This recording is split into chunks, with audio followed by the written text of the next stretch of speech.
Viral di media sosial video pria berbadan besar sedang merengek nangis di lantai.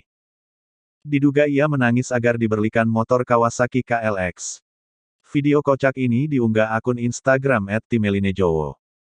Oh dadi ngene carane jaluk KLX ning wong tuwa, oh jadi begini caranya minta KLX ke orang tua, tulis akun tersebut. Dalam unggahan video berdurasi singkat itu memperlihatkan seorang pria sedang menangis. Ia bahkan mengguling-gulingkan badannya di lantai. Pria ini merengek minta dibelikan KLX oleh orang tuanya. Namun sepertinya orang tuanya enggak untuk membelikan motor. Hal ini yang membuat pria tersebut menangis hingga guling-gulingan. Maka XL maka, ucap pria tersebut sambil menangis. Sampai berita ini diturunkan belum diketahui lokasi dari pria yang menangis ini. Tapi yang pasti, video ini langsung mendapat komentar dari warganet.